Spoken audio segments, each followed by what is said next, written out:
Black magic করতে গিয়ে কোনোভাবে ভুল হলে তার পরিণতি কতটা যে খারাপ হতে পারে এবং জিনরা যে কতটা ভয়ানক তাই এই গল্পে জানতে পারবেন। ইরমা ও উলান দুই বোন শহর ছেড়ে সুদূর গ্রামে ইকশানের সাথে দেখা করতে আসছে। আসার কারণ ওর মাসির ছেলে গালা। ইরমা তাকে পাগলের মতো ভালোবাসে, তবে সম্পর্কে মাসির ছেলে হওয়ার কারণে তাদের রিলেশন বিবাহে পরিণতি পায় কিনা এ বিষয়ে সন্দেহ রয়েছে। ইকশান ব্ল্যাক ম্যাজিক সহ জিন চালনা করে থাকে। ইরমা তাকে কিছু টাকা দিয়ে বোন উলানকে মিডিয়াম বানিয়ে জিনের মাধ্যমে জানতে পারে গালা স্বামী হিসেবে তার জন্য পারফেক্ট নয়, কারণ ভবিষ্যতে সে হবে ইরমার মৃত্যুর কারণ। ঘটনা এখান থেকে এগিয়ে যায় 12 বছর পর। গালা এখন বিবাহিত, স্ত্রী নিশা এবং একমাত্র মেয়ে সোফিয়ার সাথে সুখী পরিবার। কিন্তু প্রিম্যাচিওর বেবি হওয়ার কারণে অপটিক নার্ভ নষ্ট হয়ে যাওয়ায় জন্ম থেকেই সোফিয়া অন্ধ। তার জন্মদিন উপলক্ষে আজ বাড়িতে ইরমা, উলান এবং তাদের মা ফারা দেখা করতে এসেছে। গালার মা রিফার অবস্থা খুব একটা ভালো নয়, তিনি শয্যাশায়ী, কোনো চিকিৎসা তাকে সুস্থ করে তুলতে পারছে না। তাদের কথাবার্তার মাঝে ইরমা গালার সাথে একান্তে দেখা করে। ওদের মধ্যে 3 বছর সম্পর্ক ছিল, কিন্তু রিফার মতে বিয়ে করার পর গালা ইরমার সাথে সম্পর্কে আর এগোতে চায়নি। তবে গালা তার পুরনো স্মৃতি ভুলে গেলেও ইরমা পারেনি। সে এখনো তাকে পাগলের মতো ভালোবাসে। শুধু তাই নয়, ইরমা গালার বাচ্চার মা হতে চলেছে। গালা যত চায় সব সম্পর্ক ছিন্ন করতে, ইরমা তত বেশি সেটাকে আগলে রাখে, যার কারণে নিয়মিত ফোন কল, অনুমতি ছাড়া গালার কাজের জায়গায় চলে আসা এসবই হয়ে থাকে। তেমন ভাবে এক রাতে ইরমা গালার গোডাউনে দেখা করতে গেলে তাদের সম্পর্ক ও বাচ্চা নিয়ে ঝগড়া হলে রাগের মাথায় গালা তাকে ফেলে দিলে ইরমার বাচ্চা নষ্ট হয়ে যায়, আর তার সাথে ইরমার সম্পর্কের শেষ বাঁধনটুকু নষ্ট হয়ে যায়, আর সে মানসিক ট্রমার মধ্যে চলে যায়। ফলে তার সব রাগ গিয়ে পড়ে নিশার ওপর। একদিন ইরমা কাউকে না বলে বেরিয়ে পড়ে ইকশানের আস্তানায়। তাকে নিজের সমস্ত জমা পুঁজির সাথে উলানের কিছু গয়না নিয়ে গালার জীবন থেকে নিশাকে সরিয়ে ফেলতে বলে। সে নিজে এতদিন যে স্যাক্রিফাইস করেছে এতে তার কিছু যায় আসে না, শুধু নিশা যেন না বাঁচে। ইকশান বলে ইউজিন গোষ্ঠীর মধ্যে আনজের মুসলিমদের সব থেকে বেশি ঘৃণা করে, যার কারণে তাকে ব্ল্যাক ম্যাজিকের মাধ্যমে ইরমার কাজ সম্পন্ন করার জন্য ডেকে আনবে। এই জিন নিশা এবং তার রক্তের সম্পর্কে সবাইকে 5 রাতের মধ্যে মেরে ফেলবে। এ কথা শুনে ইরমা সোফিয়াকে মনে পড়ে। সে তো এখনো ছোট, এমনকি তার উপর তো কোনো আক্রোশ নেই। নিশার উপর বদলা নিতে গিয়ে মেয়েটা মারা পড়বে। তবে এত ভেবে কি লাভ, তারও তো অন্তঃসত্ত্বা ভ্রূণ মারা গেছে। তাই মনকে শক্ত করে ইকশানকে সম্মতি দিলে শুরু হয় ব্ল্যাক ম্যাজিক। প্রথমে প্রয়োজন পড়বে নিশার চুল, নখ বা রক্ত, সাথে মহিষের কাটা মাথা, তার অন্ত্র এবং সদ্য দাফন করা লাশের কাটা পা। ইকশান এগুলো নিজের মতো জোগাড় করে ফেললে বাকি ছিল নিশার জিনিসগুলো। তাই এর মধ্যে ইরমা একদিন গালার অনুপস্থিতিতে ওর বাড়িতে সোফিয়ার সাথে দেখা করতে এসে বাথরুম থেকে জোগাড় করে চিরুনিতে আটকে থাকা নিশার চুল এবং বাকি ছিল তার নখ। কিন্তু বালতি থেকে খুব সহজে নিশার মাসিকের প্যাড পেয়ে যাওয়ার পর ইরমার কাজ আরো সহজ হয়ে যায়। ফলে শুরু হয় আনসার জিনকে ডেকে আনার প্রক্রিয়া। সময় রাত 3টা। গালা গভীর ঘুমে আচ্ছন্ন। নিশা তখন তাহাজ্জুদ নামাজ পড়ছিল। আচমকা ওর সামনে মহিষের কাটা মাথা এসে পড়ে। সাথে সাথে সারা শরীরে ছিটিয়ে পড়ে রক্ত ও মহিষের অন্ত্র। নিশা চিৎকার শুনে গালা ছুটে এসে দেখে সেখানে কিছুই নেই। সবটাই নিশার মনের ভুল। সকালে নিশা তখন একা বাড়িতে। হঠাৎ সোফিয়ার পুতুলটা হাতে নিয়ে এক অদ্ভুত পরিবর্তন আসে। কাঁচি দিয়ে একে একে পুতুল ও নিজের চুল কেটে সেগুলো খেতে শুরু করে সে। পরদিন সকালে গালা ফিরলে নিশা বাড়িতে ও তার সাথে ঘটে থাকা অদ্ভুত ঘটনার ব্যাপারে জানায়, কিন্তু গালা প্রচন্ড ক্লান্ত থাকার কারণে সে সব কথায় কান দেয় না। এদিকে উলান নিজের গয়নাগুলো খুঁজে না পেয়ে ইরমার থেকে জানতে পারে সে পুনরায় ইকশানের ওখানে গিয়েছিল। উলান তাকে অনেক বোঝানোর চেষ্টা করে, কিন্তু ইরমা প্রতিশোধের আগুনে জ্বলছিল। তবে ওই রাতে ইরমার সাথে অলৌকিক ঘটনা ঘটে, যেখানে ওর পাশে উলানকে ভয়ানক রূপে দেখতে পায় সে, কিন্তু আদতে সেখানে কেউ ছিল না। তবে নিশার অবস্থা খুব একটা ভালো নয়। নামাজে বসলে মন বিচলিত হয়ে রক্তবমির সাথে বেরিয়ে আসে চোখ। সকালে রিফার মুখ ধুয়ে দেওয়ার সময় আচমকা তাকে শ্বাসরোধ করে মারার চেষ্টা করে। তবে পরক্ষণে জ্ঞান ফিরে আসলে নিজের ভুল বুঝে তার থেকে ক্ষমা চায়। সে নিজের অজান্তে কি করে ফেলছে আল্লাহই ভালো জানে।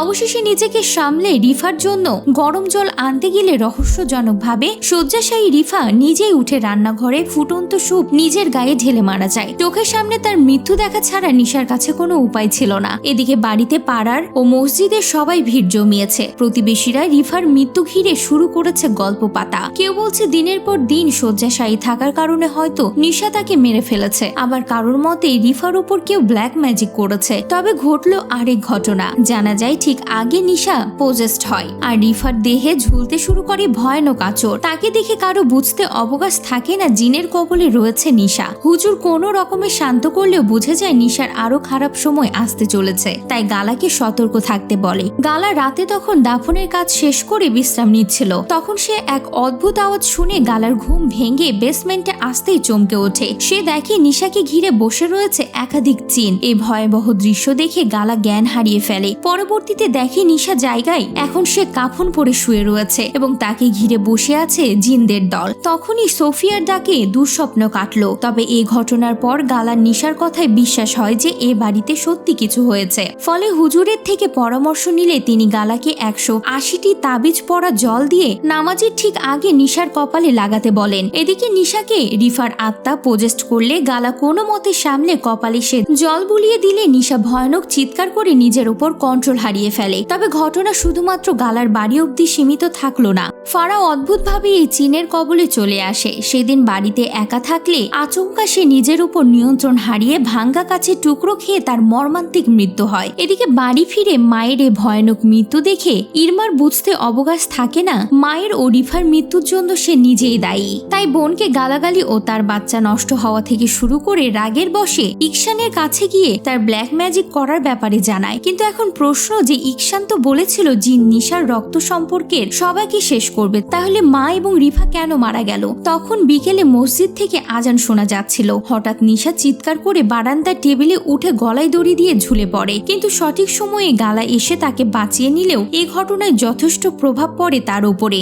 গালা হুজুরকে ডেকে আনলে তিনি আজ রাতে নিশাকে মসজিদে নিয়ে যেতে বলেন। এর কিছুক্ষণ পরে ইরমা গালার সাথে দেখা করে জানায় এসব কিছুর জন্য আসলে সে দায়ী। তবে এখন একে অপরকে দোষ দেয়া ছাড়া কোনো উপায় নেই, কারণ ইরমার বাচ্চাটা নষ্ট হয়েছে গালার জন্য। তবে দোষী যে হোক না কেন এখন বাঁচতে হলে জিনকে থামাতে হবে। তাই ইরমা উলানকে নিয়ে ইকশানের আস্থানায় যাওয়ার প্রস্তুতি নিলে উলান পোজেস্ট হয়ে যায়। সে ইরমার ওপর অ্যাটাক করলে কোনো রকমে নিজেকে বাঁচানোর চেষ্টা করে, কিন্তু দেখা যায় তার চোখের সামনে উলানের মাথার স্ক্যাল্প উপড়ে ফেলে মেরে ফেলে। ইরমা বুঝতে পারে যে জিন কোনো রক্তের সম্পর্ক ছাড়াই পরিবারকে পুরোই নির্বংশ করছে। আর এখন নিশা এবং গালার পালা। ওদিকে মসজিদে সবাই নিশাকে সুস্থ করার প্রস্তুতি নিতে শুরু করলে ইরমা ইকশানের আস্তানায় পৌঁছায়। ইরমা তাকে বলে জিনকে থামাতে, কিন্তু আকশা জিনকে যে কাজের জন্য ডেকে আনা হয় সেটা যতক্ষণ না সম্পূর্ণ হচ্ছে তাকে ফিরানো সম্ভব নয় এটিই বলে। তবে এক্ষেত্রে ইকশান বলেছিল জিন নিশার রক্তের সম্পর্কে সবাইকে মারবে, কিন্তু ফারা, উলান, রিফা এরা কেন মারা গেল?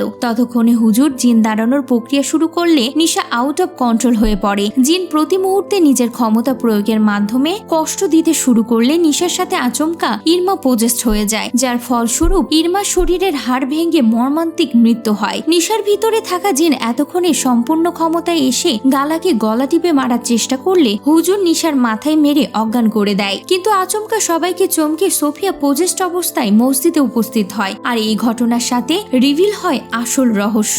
ইরমা যেদিন ব্ল্যাক ম্যাজিকের জন্য নিশার চুল ও রক্ত নিতে ওদের বাড়ি এসেছিল তার একদিন আগে সোফিয়ার প্রথম রজস্রাব হয় এবং ইরমা ভুল করে নিশার জায়গায় সোফিয়ার রজস্রাবের প্যাড নিয়ে আসে, যার কারণে শুরু থেকে ভুলবশত ব্ল্যাক ম্যাজিক নিশার রক্ত না দিয়ে সোফিয়ার রক্ত ব্যবহার করা হয়েছিল, যার ফলস্বরূপ জিন নিশার পরিবার বাদে গালার পরিবারকে নির্বংশ করেছিল। তখনই সোফিয়া গালাকে গলা টিপে শূন্যে তুলে ধরলে হুজুর জিনকে পরাস্ত করে, কিন্তু সোফিয়াকে বাঁচিয়ে নিলেও গালা মারা যায়। এভাবে শেষ হয় এক ভয়াবহ রাত। এরপর মুভির শেষে আমাদের কয়েকটা আর্টিকেল দেখানো হয়। ইন্দোনেশিয়ার পান্ডেগ্লাং এজেন্সির মসজিদের বেসমেন্ট থেকে এক পরিবারকে ভয়ানক অবস্থায় উদ্ধার করা হয়। পরিবারের মধ্যে লোকটির মৃত্যু ঘাড় ভেঙে হয়েছিল এবং তার একমাত্র মেয়ে এবং মাকে অজ্ঞান অবস্থায় হাসপাতালে অ্যাডমিট করা হয়। পুলিশ লোকটি দুই কাজিনের লাশ ভিন্ন ভিন্ন জায়গা থেকে উদ্ধার করে। মহিলাটির অবস্থা বর্তমানে আশঙ্কাজনক, তবে মেয়েটি এখন সম্পূর্ণ সুস্থ হয়ে গেলেও তাকে দেখাশোনা করার জন্য